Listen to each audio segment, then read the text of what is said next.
Pasensya ka na ha, kung hindi ka na makakapag-aral pang muli. Paano kasi? Kulang ang kinikita ni nanay sa paglalabada. Malungkot na sabi ng ina ni Maribel. Wag ho kayo mag-alala, Nay. Okay lang po. Mamamasukan na lang po ako bilang yaya. Sabi kasi ni Aling Marie ay nangangailangan daw ng yaya ang kapatid ng amo niya sa Maynila para makatulong din po ako sa gastusin dito sa bahay at sa pag-aaral ng mga kapatid ko. Sagot ni Maribel sa ina niya. Sigurado ka na ba dyan? Ang layo ng Maynila, anak. Hindi kita mababantayan doon. Nag-aalalang sabi ng ina ni Maribel. Nay, okay lang po ako. Huwag na po kayo mag-alala sa akin. At saka malaki daw po kasi ang sahod doon. Kaya kung makakapagpadala na po ako, gusto ko po huminto na kayo sa paglalabada. Dito na lang po kayo sa bahay. O sige, kung yan ang gusto mo. Basta mag-iingat ka doon ha. Mamimiss ka namin ng mga kapatid mo. Malungkot na sabi ng ina ni Maribel. Mamimiss ko rin po kayo, Nay. Niyakap muna ni Maribel ang ina niya bago siya pumasok sa kwarto niya para makapag-impake. Dahil bukas ay aalis na sila papuntang Maynila. Mag-iingat ka doon ate ha. Huwag mong kalimutan na tumawag sa amin. Naiiyak na sabi ni Brian sa kapatid. Mag-iingat ka doon anak. Opo Nay, tsaka tatawag po ako palagi sa inyo. Nagyakapan muna sila bago sumakay si Maribel sa sasakyan na sumundo sa kanila. Tinanaw na lang ni Maribel ang ina at mga kapatid sa bintana ng sinasakyan niyang van. Kumaway-kaway siya sa mga ito hanggang sa nakalayo na sila. Aling Marie, mabait po ba yung magiging amo ko? Tanong ni Maribel kay Aling Marie. Oo naman, yung anak lang daw niyang masungit. Saka marami nang naging yaya ng batang yon. Pero wala pang isang linggo'y umaalis na mga ito sa mansyon ng mga alarkon. Kaya, ikaw, kung kaya mong tiyagaan yung bata, abay mabuti para may maipadala ka sa nanay mo pagka nakasahod ka na. Saka, itong number ko ha, tawagan mo ko kung anong kalagayan mo doon, ha? Sige po, tugon ni Maribel. Okay, matulog ka na muna at malayo pang biyahe natin. Gigisingin na lang kita kung ando na tayo. Tumango lang si Maribel at sinunod ang sinabi ng matanda. Naalimpungatan si Maribel nang gisingin siya ng matanda. Maribel, gising na, nandito na tayo. Agad na napabangon si Maribel at kaagad na inayos ang sarili at sumunod kay Aling Marie na bumaba na ng sasakyan. Napatingala si Maribel sa malaking bahay na nasa harapan niya. Ang yaman po pala ng amo ko, Aling Marie. Sabi niya sa matandang kasama. Oo Maribel, talagang mayaman sila. Kaya halika na, sumunod ka na sa akin. Sumunod si Maribel kay Aling Marie habang naglilikot pa rin ng mga mata niya. Pagdating sa loob ay sinalubong kaagad sila ng isang kasing tanda din ni Aling Marie. Oh, andito na pala kayo Marie. Oo Tina, ito nga pala si Maribel. Maribel, ito si Tina. Siya ang makakasama mo rito. Hello po, bati ni Maribel. Manang Tina na lang iha. Ang ganda mo namang bata. Sana'y magtagal ka rito ha. Naikwento na ba ni Marie sa'yo? Tanong ni Tina kay Maribel. Ah, opo. Nasabi na po niya sa akin. Ah, mabuti naman. O sige na halina kayo at makakain na tayo. Marie, sumabay ka na sa amin. Tamang-tama, gutom na rin ako. Nakangiting sabi ni Marie. Matapos silang kumain ay tinuro na ni Tina kay Maribel kung saan ang magiging kwarto niya. Pagpasok pa lang niya ay namanghana siya sa laki ng kwartong yun. Mas malaki pa ito kumpara sa bahay nila sa probinsya. Matapos iayos ang mga damit niya sa cabinet ay naligo na siya. Binilisan niya ang naging kilos niya dahil tutulong pa siya kay Aling Tinang magluto. Dumating sa bahay ang mag-ama. Katulad ng dati, hatid sundo ni Angelo ang anak niya. Dumiretso na sa kwarto niya si Alexis. Sa murang edad nito, ay marunong na tong maglinis ng katawan. Ayaw kasi nito na may ibang humahawak sa kanya. Ayaw nitong hinahawakan ng kahit kanino, maliban sa ama niya. Kasalukuyang naglilinis si Maribel sa kusina nang biglang dumating si Alexis sa kusina. Who are you? May diing tanong nito kay Maribel na hindi agad nakasagot si Maribel, kaya mas lalong nairita si Alexis. I said, who are you woman? Are you deaf? Malakas ang boses nito. Kaya dahan-dahan na humarap si Maribel sa bata. Napakurap-kurap pa siya nang masilayan ng mukha nito Napakagwapo kasi nito. Kahit bata pa'y alam niyang sobrang gwapo ito pag lumaki na. Tinaliman ni Alexis si Maribel ng tingin kaya napaiwas ito ng tingin sa kanya. "Hey man, why are you shouting?" Tanong kaagad ni Angelo nang makalapit siya sa anak niya. "Dad, who is she?" Turo ni Alexis kay Maribel. "Ah, siya si Maribel. Maribel, meet my son, Alexis. Siya ang babantayan mo." Mahinahon na sabi ni Angelo. "New yaya again? Dad, I told you, ayokong mayaya. And you?" Turo ni Alexis kay Maribel. "Prepare yourself dahil sisiguraduhin kong katulad ka ng iba. Hindi ka rin magtatagal dito." May diin na sabi ni Alexis, saka ito nag-walk out. Napabuntong hininga na lang si Angelo. "Pagpasensyahan mo na si Alexis. Sana magtagal ka pa rito." Mahinahon itong sabi. "Sana nga po sir. Kung kaya ko pa pong tiisin para sa kapatid ko gagawin ko." Bulong na sabi ni Maribel. 1 linggo na ang nakakalipas mula nang dumating si Maribel sa bahay ng mga Alarcon. At hindi naging madali sa kanya ang bawat araw. Palagi kasi siyang sinusungitan ni Alexis. Pero okay lang naman sa kanya dahil hindi naman ito nananakit. "Senyorito Alexis?" Katok ni Maribel sa kwarto nito, pero walang sumasagot kaya binuksan na lang niya ito na walang pahintulot. Pagpasok niya sa kwarto ay malinis ang bawat paligid nito. Wala kang makikitang kalat. May nakalatag na rin na uniform sa kama nito. Dinig ni Maribel ang lagaslas ng tubig kaya alam niyang nasa loob ng banyo si Alexis. Habang hinihintay niya ito na lumabas, ay inilibot muna niyang tingin sa buong kwarto. Hanggang sa dumapo ang tingin niya sa isang painting na nakasabit. Nilapitan niya ito kaya kita niyang magandang mukha ng babae na nakapinta. Ang ganda naman niya. Mahinang sambit ni Maribel habang nakatingala sa painting na nakasabit. "She's my mom." Napaigdad si Maribel nang biglang magsalita si Alexis sa likuran niya. Hindi niya namalaya na nakalabas na pala ito sa banyo. "Ganun po ba, senyorito? Hindi nga po maipagkakaila dahil magkamukha kayo. Maganda siya. Gwapo ka." Puri ni Maribel kay Alexis. Para namang may humaplos sa puso ni Alexis nang purihin siya ni Maribel. Nanibago naman si Maribel sa alaga niya. Himala kasi na hindi siya sinusungitan nito. Senyorito, matanong ko lang, asa na palang mami mo? Bakit hindi ko yata siya nakikita?" Hindi napigilan ni Maribel ang magtanong. "She's dead." Baka sa boses nito ang lungkot. Gusto pa sana ni Maribel na magtanong pero hindi na lang niya itinuloy. Kinuha na niya ang bag ng alaga at inaya na itong bumaba para kumain na ito. Magtataksi lang sila dahil may importanteng pinuntahan si Angelo at maaga itong umalis. "Yaya, can you feed me?" Tila naglalambing na sabi ni Alexis. "Oo naman, yan lang pala eh. Alika rito at ako na magpapakain sa'yo." Nakangiting sabi ni Maribel. Sinubuan ni Maribel si Alexis habang ganado naman itong kumakain. "Why are you smiling, Yaya?" Nagtatakang tanong ni Alexis kay Maribel. Mas lumawak pa ang ngiti ni Maribel nang magsalubong ang kilay ng alaga niya. "Wala lang, ang cute mo kasing tingnan habang kumakain." Nakangiting sagot ni Maribel. Tila kinikilig naman si Alexis nang purihin siya ni Maribel dahil namumulang pisngi nito na animoy nahuli ng crush niya. Napahalakhak pa si Maribel sa reaksyon ni Alexis habang sa may pinto ng kusina ay nakasandal si Manang Tina na nakikinig sa dalawa. Batid niyang unti-unti nang nakukuha ni Maribel ang loob ni Alexis. Dasal niya ay tuluyan na niya itong maibalik sa dati. Gabi na nang dumating si Angelo sa bahay. Dahil may duplicate naman siya sa mga susi ng bahay, ay mabilis niyang nabuksan ng pinto na hindi na ginigising pa ang mga katulong niya. Dahil 11:00 na ng gabi ay wala nang tao sa sala kaya dumiretso na si Angelo sa kusina para uminom sana ng tubig. Pero kaagad siyang napahinto sa paghakbang nang may maaninag siyang tao sa kusina. "Maribel?" Sambit ni Angelo sa pangalan ni Maribel. "Ay kabayo!"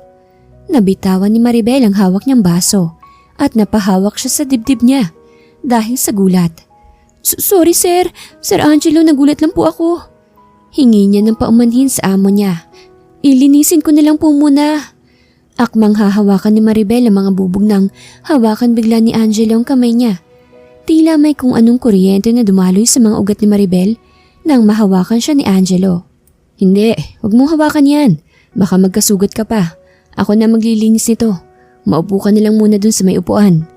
Tila nag-aalalang sabi ni Angelo. Kaya walang nagawa si Maribel kundi ang umupo na lang at panoorin ang ginagawa ni Angelo na sana ay siya ang gumagawa. Napadalaw ka yata? Tanong ni Angelo sa kaibigan nang dalawin siya nito sa bahay nila kinabukasan. Bawal ka na bang dalawin ngayon? Nakakapanibago ka naman yata. Tila nagtatampong sabi ni Jack kay Angelo. Hindi naman pinansin ni Angelo ang kaibigan. Nakasunod kasi kay Maribel ang tingin niya na sinundan naman ni Jack kung anong tinitingnan niya. Wow! Sino yun? Manghang tanong ni Jack. Kaya ba ayaw mong pumunta ako rito dahil dyan sa… Hindi na natuloy pa ni Jack ang sasabihin niya nang putulin siya ni Angelo. Yaya siya ni Alexis. Mahinang sabi ni Angelo. Wow! Talaga? Ilang araw na yan dito? Himala at hindi yan umaalis ha? Manghang sabi ni Jack. Iba siya sa mga naging yaya ni Alexis. Sagot ni Angelo kay Jack habang na kay Maribel pa rin ang tingin niya. Iba nga siya bro dahil ang ganda niya ha. Parang hindi yaya ni Alexis eh. Pwede ko ba yung ligawan? Sigurado akong sasagutin ako kaagad niyan. Nakangising sabi ni Jack. Hindi ka pwedeng manligaw sa kanya. Daddy is right tito. Dahil ayokong may kaagaw ako sa kanya. Si Alexis yun na bigla na lang sumulpot sa harapan nila. Wow! Hanep! Kailan ka pa naging possessive Alexis? Natatawang tanong ni Jack. Now lang, maikling sagot ni Alexis. Nagtawa na naman ang magkaibigan sa inasal ni Alexis. Simula kasi nang mamatay ang mami nito ay hindi na nila itong nakita o narinig na may gusto siya sa mga yaya niya. Ngayon lang, nakita kasi nito ang pagmamahal ni Maribel sa kanya na parang ng mami niya. At dahil uhaw sa pagmamahal ng isang ina si Alexis, kaya madaling nakuha ni Maribel ang loob nito. Gabi na nang umuwi si Jack. Habang si Maribel ay inayos na ang kwarto ni Alexis para ready na ito pag gusto na nitong matulog. Pagkatapos ay lumabas na siya sa kwarto ng alaga niya.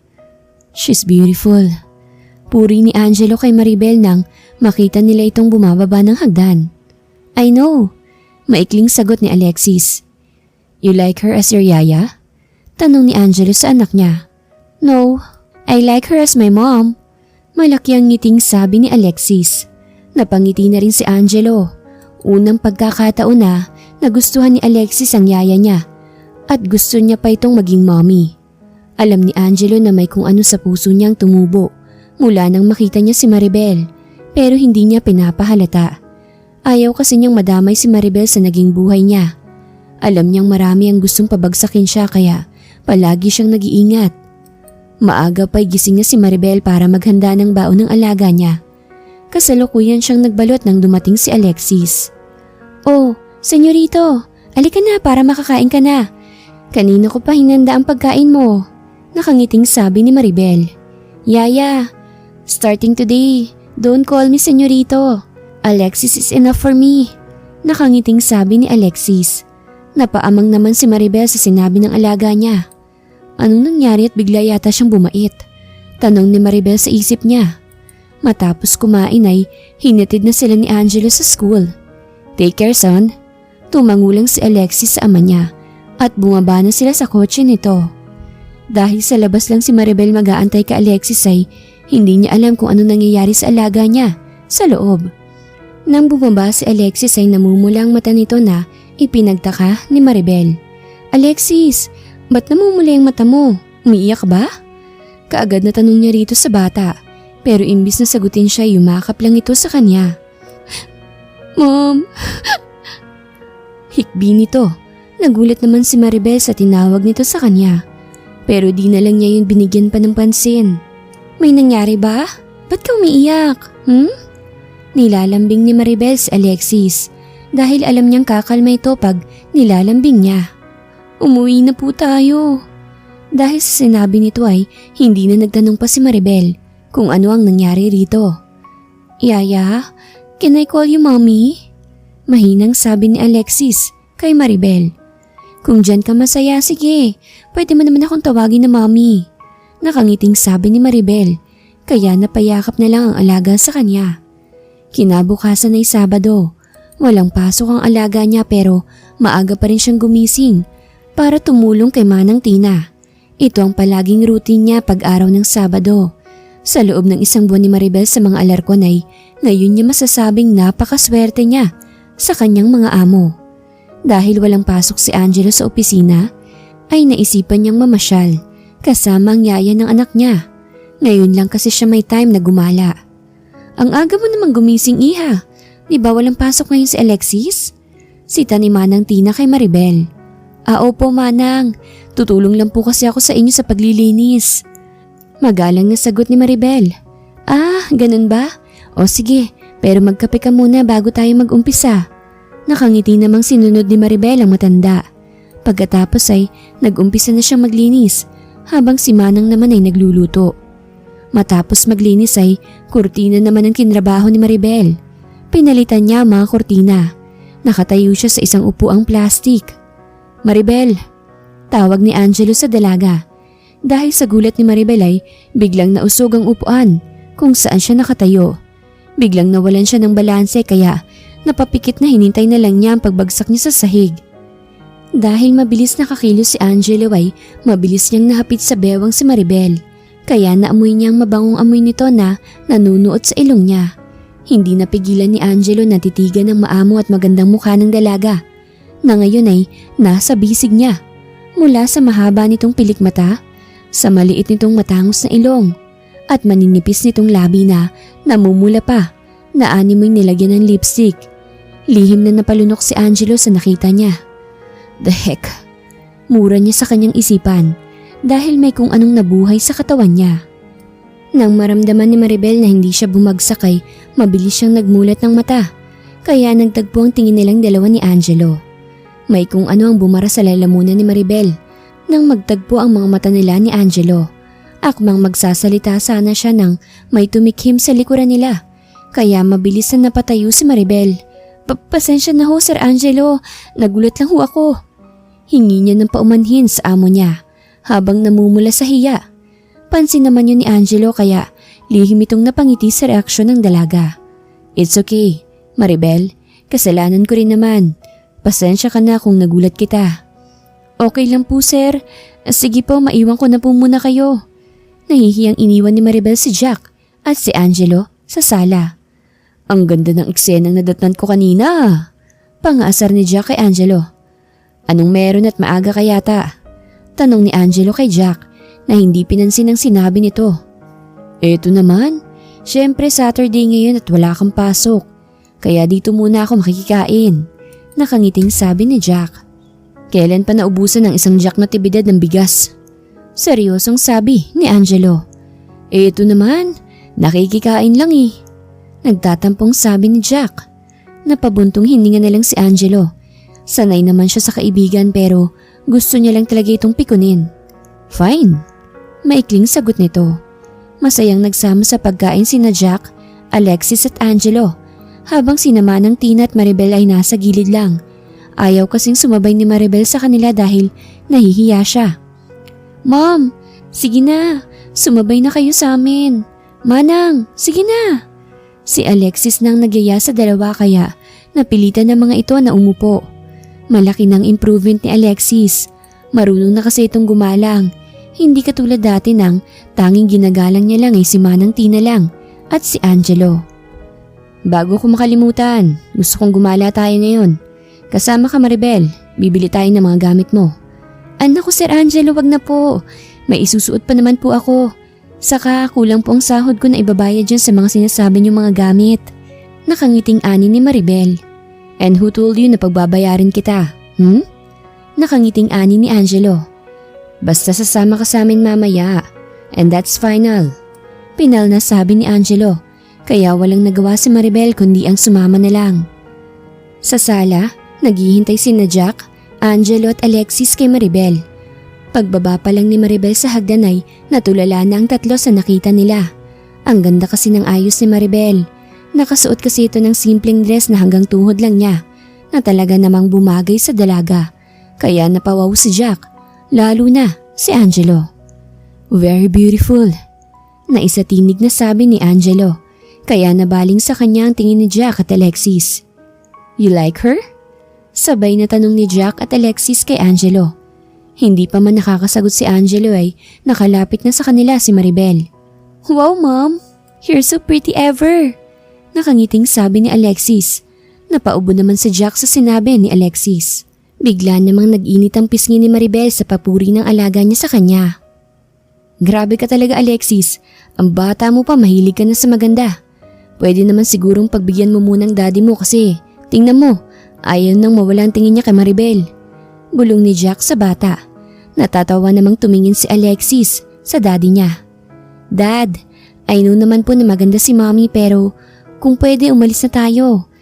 Kasi baka matunaw pa yan sa kakatitig mo sa kanya. Bulong din ni Alexis kay Angelo. Kaya napabalik sa huwisyo si Angelo. I'm so sorry. Sige na umalis na tayo. Tila nahihiyang sabi ni Angelo. Nakangisi na lumabas ng bahay si Jack habang naiiling. Si Maribel naman ay nag-init ang pisngi nang mahuli niyang nakatitig si Angelo sa kanya.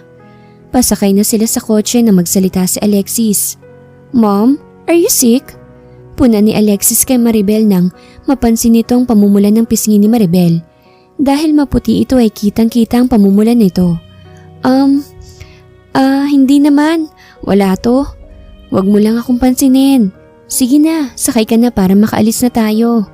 Nahihiyang sabi ni Maribel. Kinikilig naman si Jack sa dalawa. Kitang-kita niya kasi kung paano titigan ni Angelo si Maribel. Kaya nahihiya ito dahil nahuli siya ni Angelo na nakatitig din ito. Habang nasa biyahe, nakasandal sa dibdib ni Maribel ang ulo ni Alexis. Palihim naman na sinusulyapan ni Angelo ang dalawa sa backseat.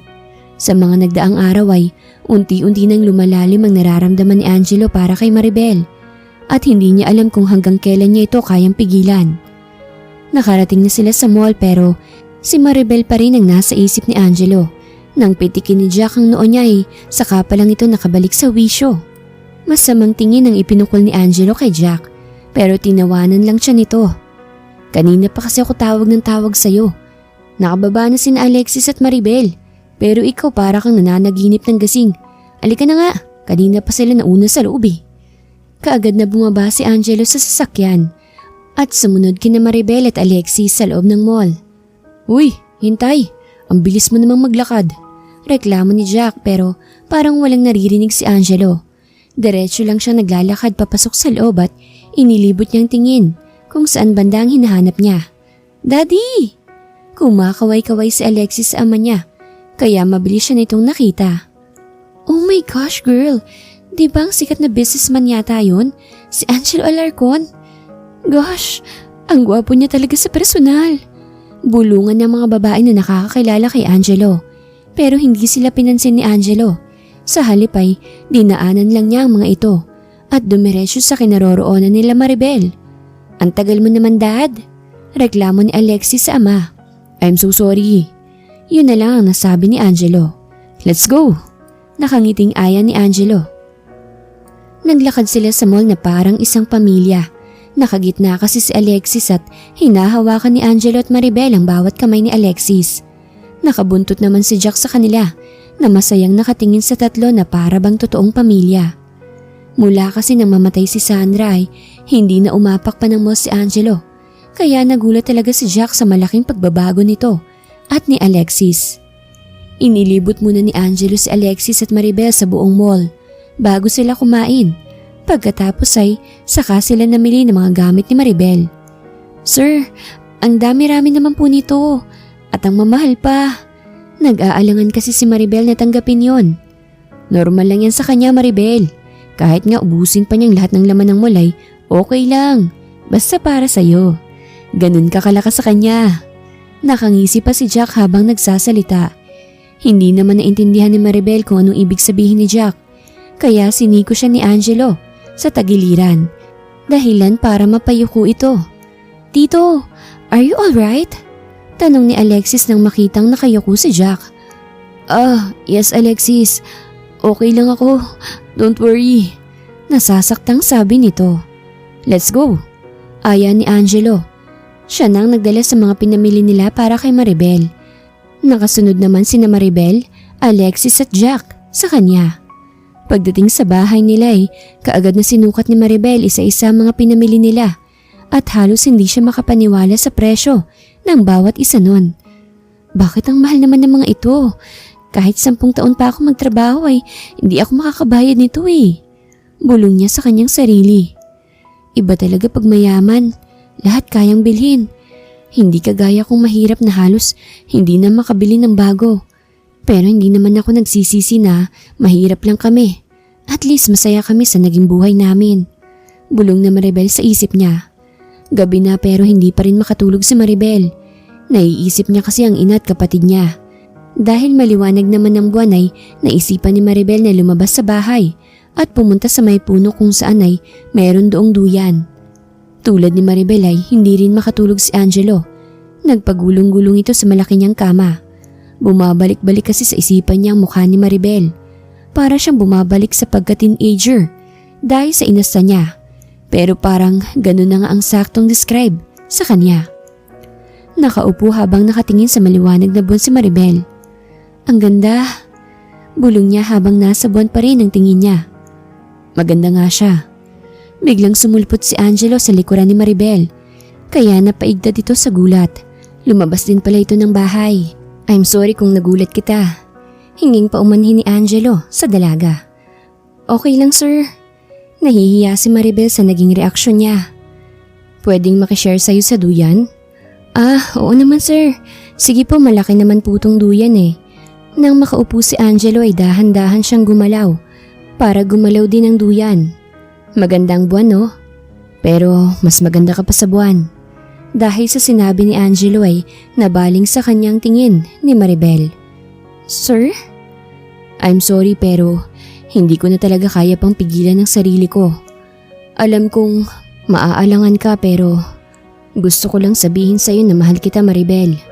Walang alinlangan na pag-amin ni Angelo kaya hindi nakagalaw si Maribel sa kinauupuan niya. Sir, Angelo kasi… Stop calling me sir. Angelo na lang, sapat na sa akin yun. Hinawakan ni Angelo ang kamay ni Maribel na nanginginig. Huwag ka matakot sa akin. Alam kong masyadong mabilis sa mga pangyayari pero totoong nararamdaman ko sa'yo Maribel. At kapag hindi ka pa handa ay handa akong maghintay kung kailan mo ko tatanggapin.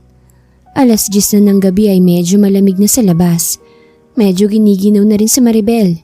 Nang makita ni Angelo ang dalaga na nilalamig na ay hinubad niya ang suot niyang jacket at pinasuot dito kay Maribel. Pumasok na tayo sa loob. Malamig na rito sa labas. Nauna nang tumayo si Angelo. Sumunod na rin naman si Maribel. Sabay ng dalawa na pumasok sa loob. Habang nasa kwarto niya ay biglang naisip na Maribel ang sinabi ni Angelo sa kanya. Hindi niya alam kung dapat ba niya itong pagbigyan. Ngayong alam naman niyang lupa siya at langit si Angelo. Kahit may nararamdaman siya sa amo niya, ay hindi niya alam kung aamin din ba siya dito. Kinabukasan pagkagising ni Maribel ay mabilis siyang naligo bago pumunta sa kusina. Pagdating niya ron ay natulala si Maribel sa nakita. Meron kasing isang bouquet ng red roses ang nakapatong sa mesa. I hope you like it. From Angelo. Biglang nag-init ang pisngi ni Maribel. Aaminin man niya o hindi, ay kinikilig siya sa pa-flowers ni Angelo sa kanya. Mabilis lang na nagdaan ang mga araw at naging buwan. 1 buwan na mula nang aminin ni Angelo kay Maribel ang totoong nararamdaman niya. 1 buwan na rin na araw-araw siyang may bulaklak galing kay Angelo. Hanggang sa sinagutan niya ito, halos mapatalon si Angelo dahil sa narinig niya mula kay Maribel. Really? Are you sure? Wala nang bawian yan ha. Totoo na yan. Natatawang ani ni Angelo. Natatawa namang tumango si Maribel. Oo naman, totoo na yan dahil mahal din naman kita. At kita ko naman na sincere ka sa akin. Kaya oo, sinasagot na kita. Nakangiting sabi ni Maribel.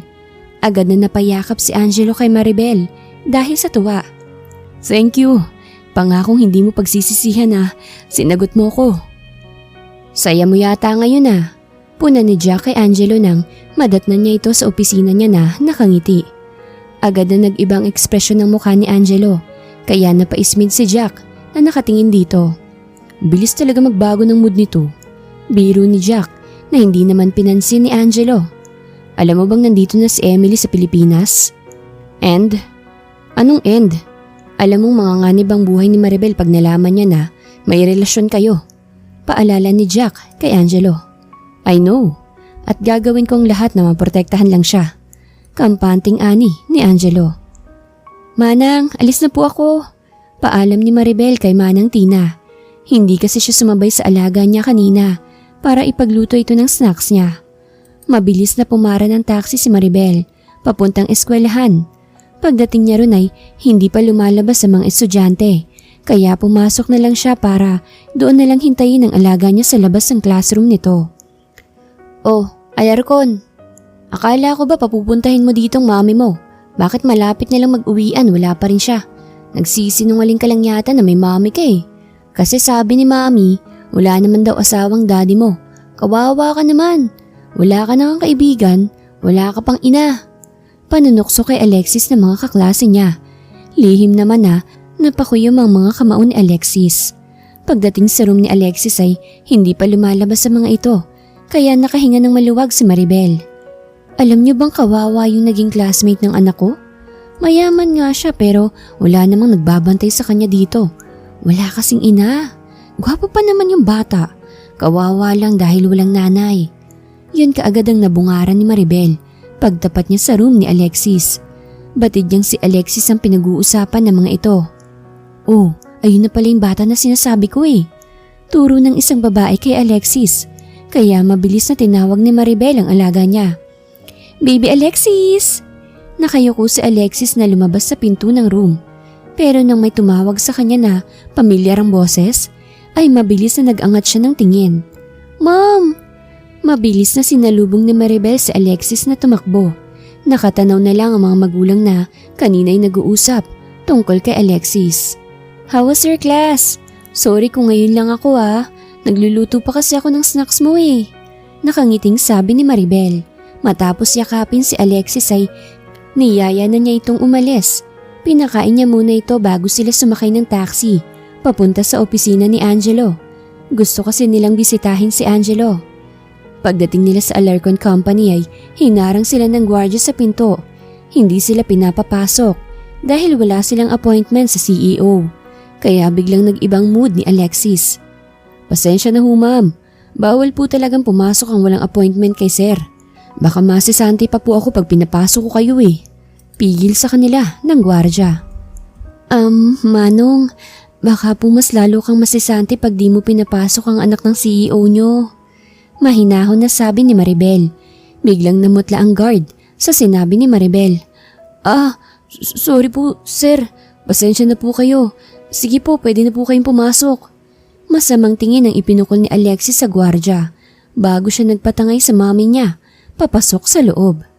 Dahil iyon ang unang punta ni Maribel at Alexis sa opisina ni Angelo, ay hinarang kaagad sila ng sekretary nito.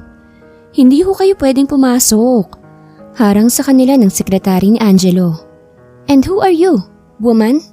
Matalim ang tingin ni Alexis sa babae at alam ni Maribel na nagpipigil na lang ito. I said who are you to stop me to going in my daddy's office? Pasigaw na sabi ni Alexis. Alexis, don't shout to her. She's older than you. Puna ni Maribel kay Alexis. Bahagya naman na kumalma si Alexis. I'm so sorry, miss. Ako nang humihingi ng pasensya sa'yo. Di pa man nakakasagot ang babae nang bumukas ang pinto at lumabas dun si Angelo.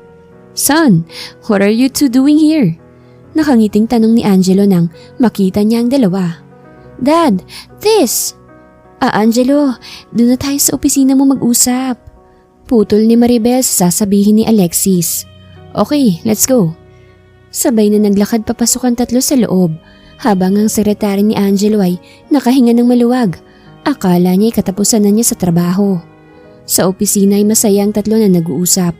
Dahil wala namang masyadong trabaho si Angelo ay niyaya na lang niyang dalawa na umuwi na lang. Kaya sabay na lumabas ang tatlo sa opisina ni Angelo. Bulungan ng mga empleyado kaagad ang bumungad sa kanila paglabas ng opisina.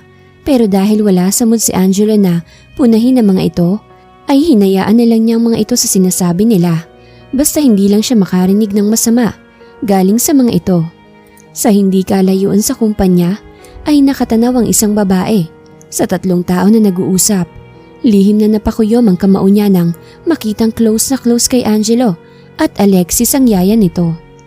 May araw ka rin sa akin, bulong ng babae sa sarili niya.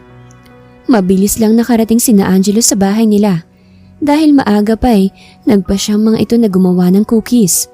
Nagtulungan si Alexis at Angelo, pati na si Maribel. Larawan ng isang masayang pamilya ang nakikita sa kanila. Kinagabihan ay tumawag si Maribel sa ina niya.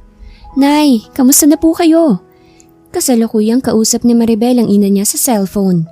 Okay lang kami dito anak. Salamat sa pinadala mo sa amin ha. Nakakaraos na kami ng mga kapatid mo. Ikaw, kamusta ka na dyan? Hindi ka ba nahihirapan dyan? Naku, hindi po nay. Ang bait po ng mga amo ko, lalo na po yung alaga ko. Nakangiting sabi ni Maribel. Mabuti naman anak kung ganun. At least hindi na ako mag-aalala sa'yo kung okay ka lang ba dyan. Huwag ka na pong mag-alala sa akin nay dahil hindi na naituloy pa ni Maribel ang sasabihin niya. Nang yakapin siya bigla ni Angelo at isiniksik sa leeg niya ang mukha nito. Dahil sa ginawa ni Angelo ay muntik nang mapaungol si Maribel. Anak, okay ka lang ba dyan?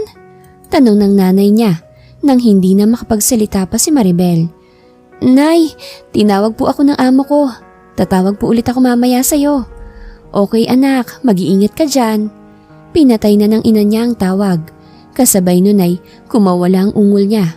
Dahil mahal naman niya si Angelo ay walang alinlangan na binigay niya rito ang pinakaiingat-ingatan niya. Walang pagsisisi na nararamdaman si Maribel dahil alam niyang mahal din siya ni Angelo. Marami pang mga araw na nagdaan. Palaging pinararamdam ni Angelo kay Maribel kung gaano niya ito kamahal. Masayang-masaya naman si Alexis sa naging relasyon ng daddy niya kay Maribel dahil gusto naman talaga niya itong maging pangalawang mommy. Baby, are you okay?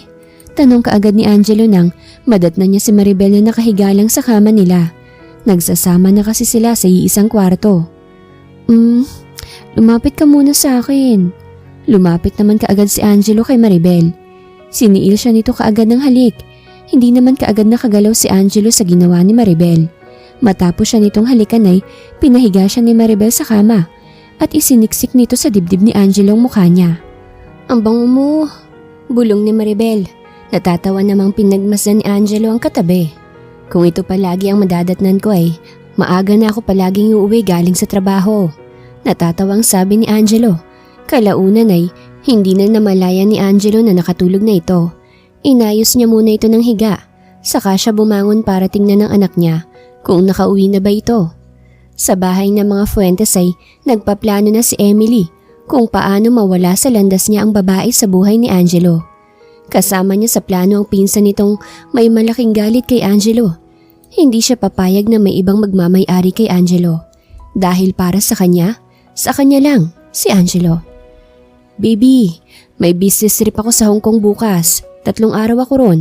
Mag-iingat kayo rito ni Alexis ha. Okay lang kami ni Mami dito dad. Saka parang masolo ko na rin si Mami. Palagi na lang ikaw ang nasa tabi niya Kaya pagkakataon ko na makasama sa pagtulog si Mom. Nakangiting sabi ni Alexis. Nagtawa na naman si Manang Tina at Mona na bagong yaya ni Alexis. Habang naiiling naman si Angelo na nakatingin kay Maribel na nakangiti sa kanya. Kinabukasan ay umalis na si Angelo habang si Maribel ay walang ibang ginawa kundi ang matulog maghapon. Masama kasi talaga ang pakiramdam niya. Halos ayaw niya ring kainin ang inihanda na pagkain sa kanya. Araw na ng pag-uwi ni Angelo habang si Maribel ay nagpa siyang lalabas muna ng bahay. May mga tauhan kasi na nakabantay sa kanila habang wala si Angelo. Manong Oscar, pwede po bang lumabas muna tayo kahit saglit lang? Paalam niya sa driver ni Angelo. Naku ma'am, mahigpit pong pinagbili ni sir na huwag kayong palabasin ng bahay. Tugon ng driver sa kanya. Manong, dyan lang naman po tayo sa may butika.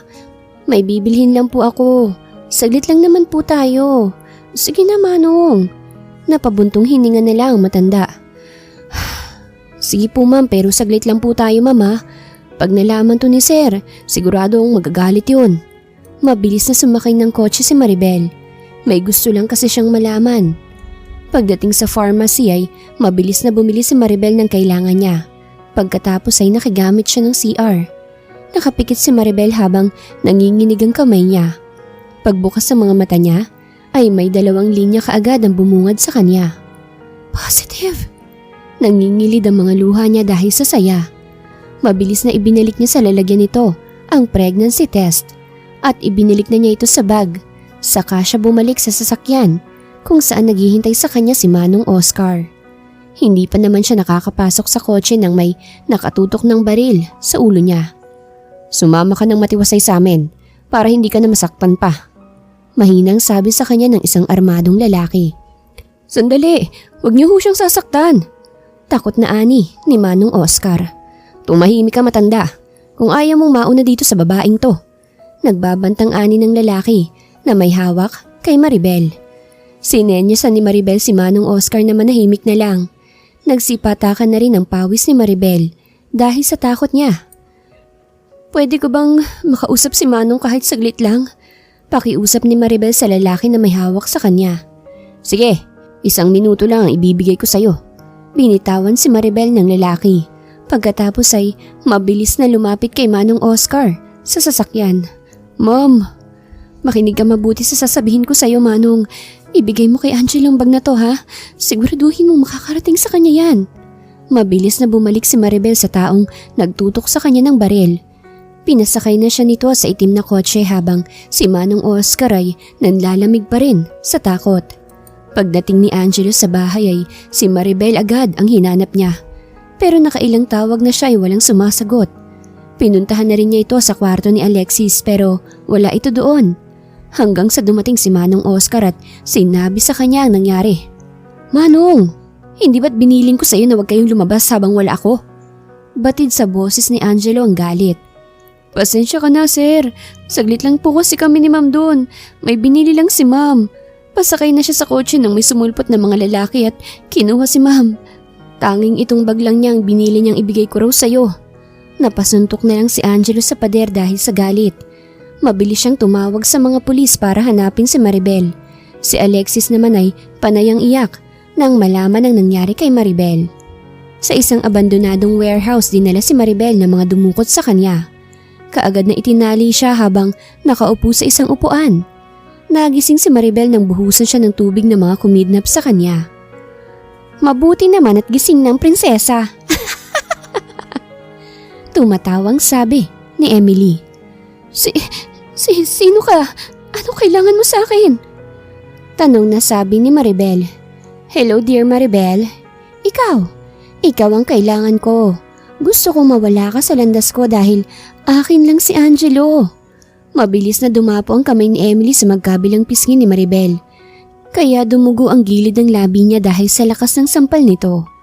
Hindi ko alam kung anong kasalanan ko sa'yo. Please, pakawalan mo na ako. Maawa ka sa akin. Nagdadalang tao ako. Please, maawa ka sa anak ko. Please. Umiiyak na sabi ni Maribel. Mas lalo naman na nagalit si Emily dahil sa narinig niya. Mag-asawang sampal kaagad ang dumapo sa mukha ni Maribel. Galit na galit si Emily, kaya di na niya napigilan pang sarili niya para saktan si Maribel. Angelo, iligtas mo kami please. Maawa ka sa amin ng anak mo. Umiiyak na bulong ni Maribel sa sarili niya. Emily, baka mapatay mo yan ha. Wala akong kinalaman dyan pag napatay mo yan. Naguhugas kamay na si James. Si James ang pinsan ni Angelo na may galit sa kanya. Papatayin ko naman talaga yan, James. Don't worry, hindi naman ako nasisiraan para idamay ka. Of course, labas ka na sa pagkamatay ng buwisit na babaeng to. Galit na sabi ni Emily. 1 linggo nang hinahanap nila Angelo si Maribel. 1 linggo na rin na pinahihirapan ito ni Emily. Patay na ba yan? Tanong ni Emily sa mga tauhan niya. Patay na ho to, ma'am. Sagot ng isa niyang tauhan. Okay, itapon niya na ang katawan niya sa lugar na walang makakakita sa kanya. Utos niya sa mga tauhan niya. Sige po, ma'am. Nakangiting pinagmasdan ni Emily ang katawan ni Maribel na isinakay ng mga tauhan niya sa sasakyan. Mawawala ka na rin sa landas ko, Maribel. At makukuha ko na ulit si Angelo. Nakangiting tinanaw niya ang sasakyan na umalis kung saan naroroon si Maribel. Sa isang malayong barangay ay natagpuan ng mag-asawang Carding at Tasha ang katawan ni Maribel. Galing sa pangangahoy ang dalawa nang makita nilang may sasakyan na huminto at may inihulog kaagad na nilapitan nila at tiningnan kung ano yung iniwan ng sasakyan na kaaalis lang. Diyos ko, Carding! Tingnan mo! Hindi ba tao yan? Mabilis na nilapitan nila ito at tiningnan kung buhay pa ito. Buhay pa to, Tasha!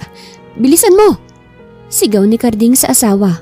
Pinagtulungan nila na madala sa ospital ang babae. Isang linggo ang nagdaan bago nagising ang babae na dinala nila Tasha sa ospital. Inilibot ng babae ang tingin niya sa lugar kung saan siya naroroon. Tanging matanda lang na babae ang nakikita niya at puting kisame. Nang mapansin ni Tasha na gising ng babae, ay kaagad niya itong nilapitan at kinamusta. Gising ka na pala, iha. Kamusta ka na? May masakit pa ba sa'yo? Anong pangalan mo? Sunod-sunod na tanong ng matanda. Umiiling-iling lang ang babae dahil hindi daw nito alam ang pangalan niya. Saktong pumasok ang doktor na naka-assign sa babae. Malaking himala talagang nangyari sa'yo, miss. Dahil muntik ka nang mawalan ng buhay ay kumakapit pa rin ang anak mo. At hindi lang isa kundi 2 pinagbubuntis mo. Nakangiting sabi ng doktor. Buntis ako? Buntis ako? Yun lang ang lumalabas sa bibig ng babae. Kung wala kang maalala, pwede ka naman munang sa amin muna tumira. Iha, huwag ka mag-alala. Aalagaan ka namin at ituturing na tunay naming anak. Simula ngayon ako na muna ang nanay mo, Magpahinga ka muna para mabilis kang gumaling. Saka dahil hindi mo alam ang pangalan mo, papangalanan na muna kita ng Maria. Mahinahon na sabi ni Tasha kay Maria. Tumangulang ang babae at natulog ulit. Matapos mag-usap ni Tasha at ng doktor, ay lumabas na ito sa silid na kinaroroonan nila. Dumating na rin si Carding na kumuha ng gamit nila. Mabuti naman at nandito ka na, Carding. Nagising na siya kanina. At sa tingin ko ay nawala ang memorya niya dahil di niya maalala ang sarili niyang pangalan. Mahinang sabi ni Tasha sa asawa. Sa atin na lang muna siya. Kupkupin na lang muna natin siya.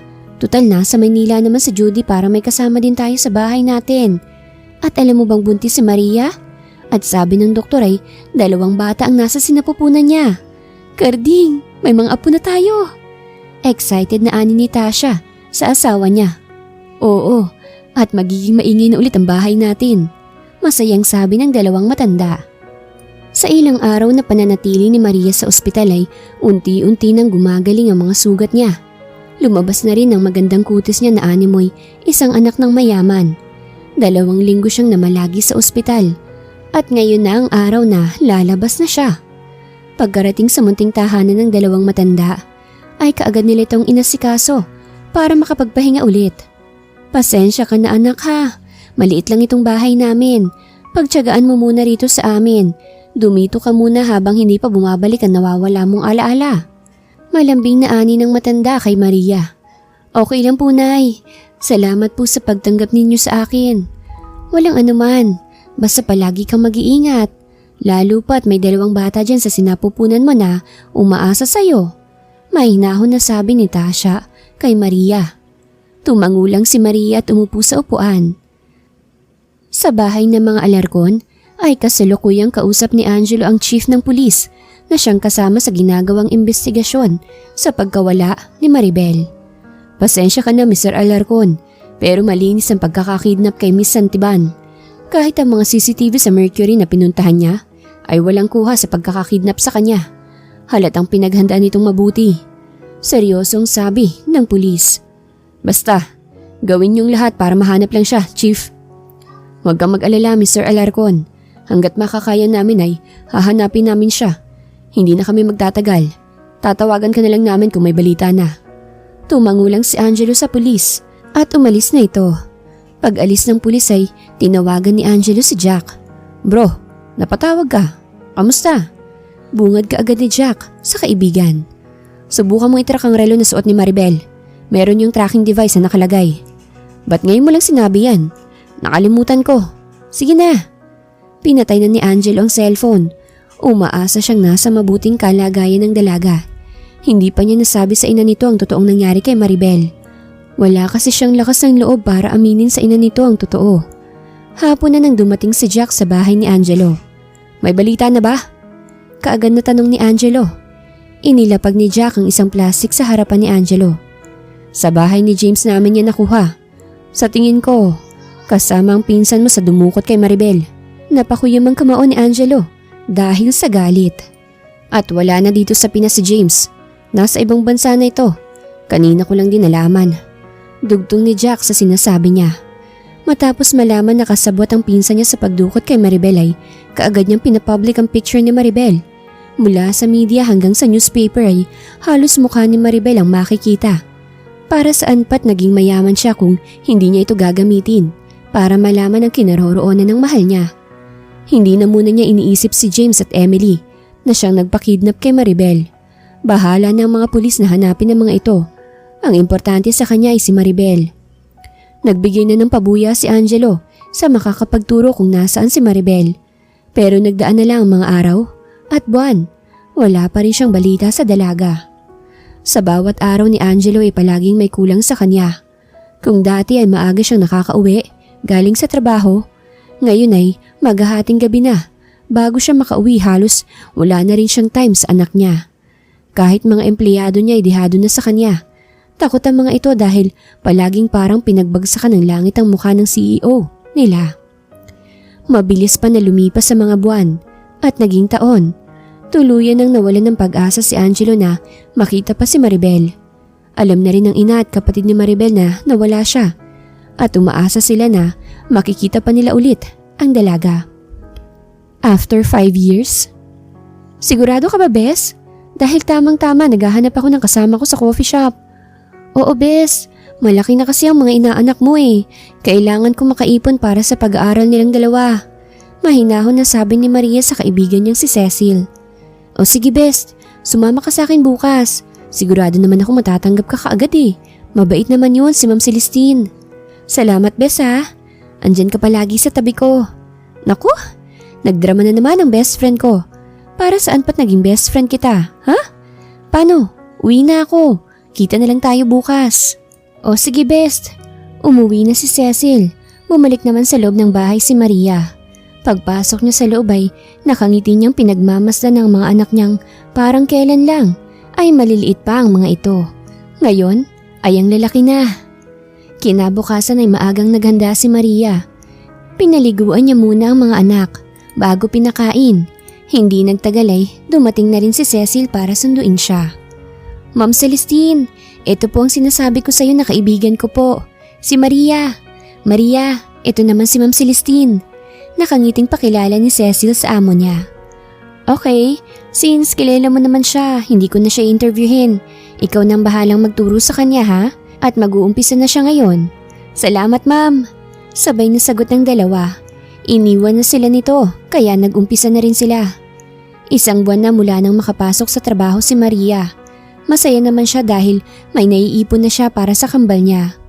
Gusto kasi niyang sa private pag-aralin ng mga anak pag grade 1 kaya pinagbubutihan niya ang trabaho niya para sa dalawa. Sa bahay ni Angelo ay gabi na naman nang makauwi siya.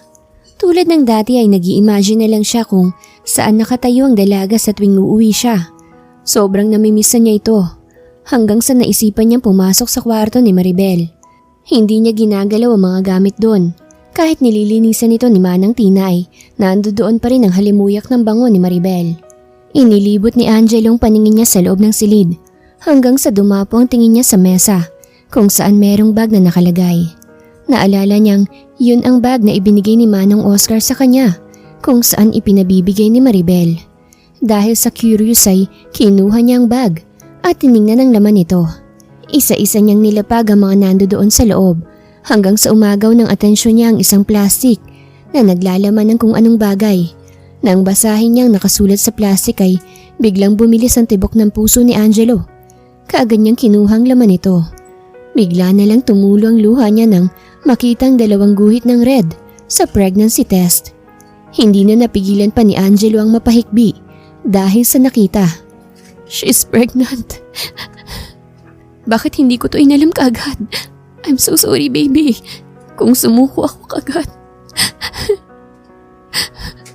Umiiyak na ani ni Angelo. Kinuha niya ang cellphone at tinawagan kaagad si Jack. Bro, napatawag ka. Ipahanap mo ulit si Maribel. Malakas ang kutob ko na buhay pa siya. Halatang galing sa pag-iyak si Angelo. Sandali, bakit biglaan yata yan? Diba? Hindi na natuloy pa ni Jack ang dapat na sasabihin niya nang putulin siya ni Angelo. Bro, buntis siya nang kidnapin siya. Ano sa tingin mong mararamdaman ko? Sobrang sakit sa akin ito. Bro, dahil ngayon ko lang nalaman na dinadala pala niya ang anak ko. Gumagaralgal na ang boses ni Angelo. Okay. Relax ka lang. Gagawin ko kung ano man ang gusto mo. Tatawag na lang ako sa'yo. Pinatay na ni Jack ang tawag habang si Angelo ay umiingos pa rin. Isang buwan pang nakalipas habang nasa bahay niya si Angelo ay nakatutok ang mga mata niya sa kanyang laptop nang biglang tumunog ang cellphone niya. Bro, may balita ako sa'yo. Bungad ka agad ni Jack kay Angelo. Siguraduhin mo lang na good news yung sasabihin mo, Jack. Hindi ako tumatanggap ng bad news ngayon. Seryosong sabi ni Angelo. Eto naman, good news to. At alam kong magiging masaya ka kapag nalaman mo ito. Sabi sa akin ni Celestine na may kahawig daw si Maribel sa coffee shop niya sa probinsya. Pero ang sabi, hindi Maribel ang pangalan, kundi Maria. Pero parehong-pareho daw talaga sila ng muka. Agad na napatayo si Angelo sa kinauupuan niya. Dahil sa narinig, biglang bumilis ang tibok ng puso niya na walang ibang makagagawa, kundi si Maribel lang. Hindi magandang biro yan, Jack. Banta ni Angelo kay Jack. Ilang ulit na kasi siya nitong biniro na nakita na niya si Maribel. Hindi ito biro, totoo talaga to. Ba't di mo subukang puntahan sa sasabihin kong lugar sa'yo? Mabilis na kinuha ni Angel ang susi ng sasakyan, pati jacket niya at lumabas ng bahay. Hindi pa siya nakakasakay sa kotse niya nang dumating si Alexis kasama ang yaya nito. Gusto mong sumama sa akin? Tanong niya sa anak na kalalabas lang ng sasakyan. Where? Walang ganang sagot ni Alexis. In your mom. Nakatalikod na si Alexis sa ama pero mabilis itong nakalingon kay Angelo dahil sa narinig. Of course, I'll go with you. Mabilis na sabi nito. Mabilis na sumakay ng kotse si Alexis at mabilis na nilisan nila ang bahay. Habang nasa biyahe ay walang nagsasalita sa kanila. Tahimik lang sila sa biyahe hanggang sa nakarating sila sa lugar na sinasabi ni Jack sa kanila. Out ka na, Best? Tanong ni Cecil kay Maria. Oo, Best. Sigurado kasi ako naghihintay na ngayon si Zaira at Zyrel sa akin. Alam mo naman yung mga inaanak mo, mga mamas boy at mamas girl. Nakangiting ani ni Maria. Okay, Best. Ihag mo na lang ako sa kanila ha. Bye. Bye, Best. Umalis na si Cecil habang si Maria ay pumara na ng tricycle para makauwi na siya. Matapos magtanong ni Angelo tungkol sa coffee shop na sinasabi ni Jack, ay kaagad na nila itong tinungo. Parehong bumaba si Angelo at Alexis sa sasakyan at tinungo ang coffee shop na itinuro sa kanila. Magandang hapon. Bati ni Angelo sa isang babae. Yes sir, what can I do for you? Magalang na tanong ng babae. Magtatanong lang ako kung may Maria ba na nagtatrabaho dito. Seryosong tanong ni Angelo. Yes sir, actually kaka-out lang niya. Umuwi na siya. Bakit niyo siya hinahanap? Magkakilala po ba kayo? Curious na tanong ng babae. Yeah, I'm her husband. Dahil sa sinabi ni Angelo ay napaubo si Cecil. You? Asawa ni Maria? Paninigurado ni Cecil. Alam mo ba kung saan siya nakatira? Pwede mo ba kaming samahan? Babayaran kita. Seryosong sabi ni Angelo. Ay hindi na sir.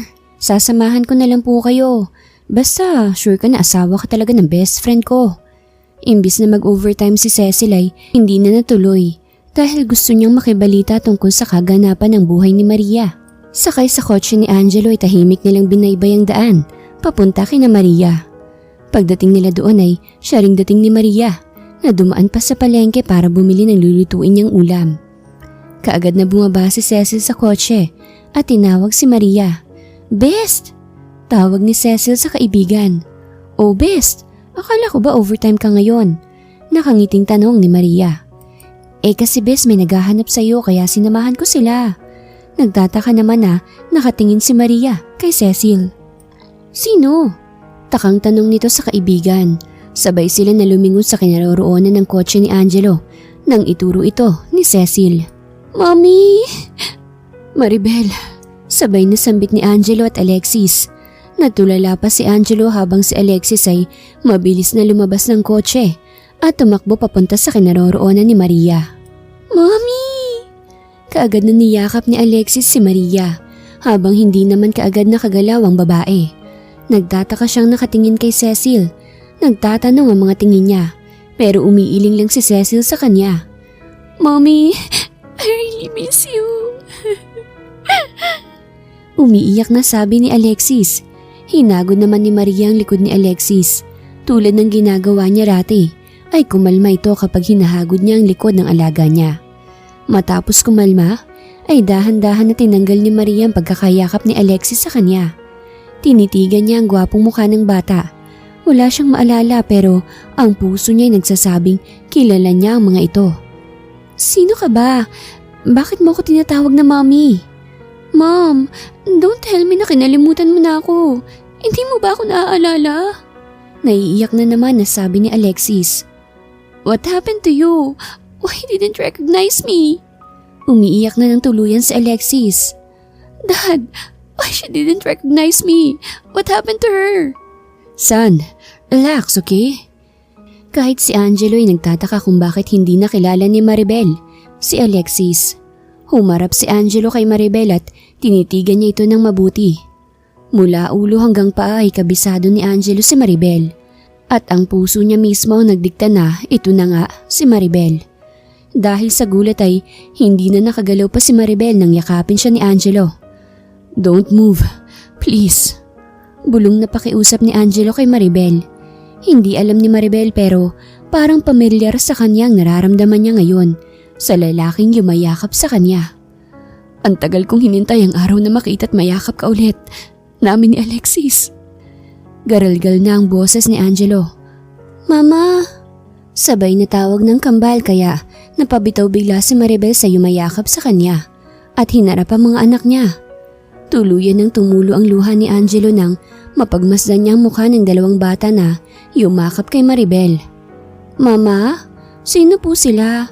Bakit po sila umiiyak? Tukoy ni Zaira kay Angelo at Alexis. Baby, ako ang daddy niyo at itong kuya Alexis niyo. Si Angelo na ang sumagot sa bata.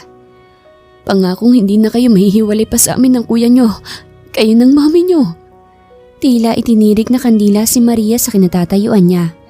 Hindi niya alam kung anong sasabihin niya. Hindi rin makapaniwala si Alexis na may kapatid na siya. Dahil wala namang sinabi ang daddy niya sa kanya. Daddy po kita? Talaga po?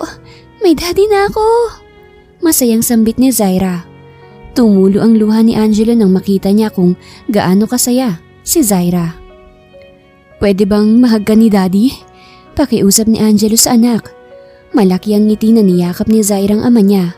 Walang pagsidlan sa sayang nararamdaman ni Angelo sa mga oras na yon. Daddy ka namin? Bakit ngayon ka lang namin nakilala kung ikaw palang daddy namin? Si Zyrel na ang nagsalita dahil hindi na nakapagsalita pa si Maribel. Tulad ni Alexis at Angelo ay malamig rin makitungo si Zyrel kaya hindi na magtataka si Angelo kung saan ito nagmana. Pwede bang sa loob tayo ng bahay mag-usap? Ipapaliwanag ko sa inyo ang nangyari. Pakiusap ni Angelo kay Maribel. Walang nagawang babae nang mauna nang maglakad si Zaira at kasama nito si Alexis. Sa loob ng bahay ay nagkaharap na sila, pati na ang mga tumatayong magulang ni Maribel. Doon ay ikinuwento ni Angelo ang lahat. Tahimik lang na nakikinig sina Cecil kay Angelo habang hindi naman makapaniwala si Maria o Maribel o kung sino talaga siya. Matapos magkwento ni Angelo ay saka palang nagsalita ang magulang ni Maria kung saan nila ito nakita at kung bakit ito nawalan ng alaala. Batid ni Maribel na totoo ang sinasabi ni Angelo sa kanila. Kahit na walang alaala ay alam naman ni Maribel sa puso niya na hindi na nagsisinungaling ang mga ito sa kanya. Nang mapatunayan na si Angelo nga ang pamilya ni Maria o Maribel ay pumayag na ang matanda na kunin nito sina Maribel. Pero nakikiusap sila na sana'y dalawin sila nito paminsan-minsan dahil kahit hindi nila tunay na anak si Maribel ay itinuturing na nila itong tunay na anak. Pumayag naman si Angelo sa gusto ng dalawang matanda. 3 araw sila na namalagi doon, saka sila tuluyan na umalis at umuwi ng Maynila. "Wow! Ito pong bahay natin, Daddy?" Manghang sabi ni Zaira habang si Zyrel ay tahimik lang na nakikinig sa kambal na kanina pa nagsasalita. "Yes, baby. Ito ang bahay natin. Dito kami nakatira ng mami nyo at dito namin kayo binuo." Nakangiting sabi ni Angelo. Dahil sa narinig ni Maribel ay biglang nag-init ang pisngi niya. "Tingnan mo si mami namumulan na siya." Ang ibig sabihin ay tinakpan ni Maribel ang bibig ni Angelo kaya natigil ito sa pagsasalita. Natatawa namang hinalikan ni Angelo ang kamay nito na nakatakip sa bibig niya. "Baliw," bulong ni Maribel na dinig naman ni Angelo kaya humagalpak ito ng tawa at niyakap ang babae mula sa likuran niya. "Alam mo ba kung bakit mahal na mahal kita? At kung bakit sa ilang taon na nawala ka hindi ako nagmahal pa ng iba? Dahil tanging ikaw lang may kakayahan na patawanin kami ni Alexis. At oo, tamang sinabi mo. Baliw na baliw ako sa'yo." Mas lalo namang namula si Maribel dahil sa sinabi sa kanya ni Angelo. Masayang binuo ulit ni Angelo ang pamilya niya. Kaagad niyang pinaasikaso sa abogado niya ang pag-transfer ng mga apelido ng anak niya sa apelido niya. 3 buwan lang nakaraan ay umuwi si Maribel sa kanila kasama na sina Angelo at ang mga anak niya. Doon nag-propose si Angelo at doon din sila nagpakasal. Umattend sa kasal sina Cecil at ang 2 matanda na nag-alaga kay Maribel. Nandun din si Jack at ang kasintahan nitong si Celestine. Malaki ang pasasalamat ng ina at kapatid ni Maribel na pinahanap talaga ni Angelo si Maribel. Masaya na ang pamilya ni Maribel. Nakalipat na rin ito sa tahanan sa tulong ni Angelo. Naging malupit man sa kanila ang panahon, gumawa naman ng paraan ng tadhana para pagtagpuin silang ulit. Ang pinsan ni Angelo na si James ay namatay dahil sa plane crash, habang si Emily ay tuluyan ng nabaliw at kasalukuyan ng nasa mental hospital. Pagbalik nila sa Maynila ay formal nang ipinakilala ni Angelo si Maribel sa publiko. Marami ang nanghihinayang kay Angelo dahil kung noon wala silang pag-asa dito, ano pa kaya ngayon na kasal na ito sa asawa niya? "Anong iniisip mo?" tanong ni Angelo sa asawa habang nakaupo sa may terrace ng kwarto nila. Pinapatulog pa kasi niyang kambal niya, saka siya bumalik sa kwarto nila ng asawa niya. Bumalik na rin ang alaala ni Maribel, kaya malaki ang pasasalamat ni Angelo sa nasa taas na hindi nito pinabayaan ng asawa niya. "Wala, gusto ko lang tingnan kung gaano ba kaganda ang buwan." Naalala kasi ni Maribel yung unang araw na umamin si Angelo sa kanya. "Mas maganda ka pa sa buwan, mahal." Nakangiting ani ni Angelo. Pinatayo na niya ang asawa niya at siniil ito ng masuyong halik. "Ikaw at ang mga anak ko ang pinakamagandang nangyari sa buhay ko." Tuluyan ang dinala ni Angelo ang asawa niya sa kama at doon nila pinagsaluhan ng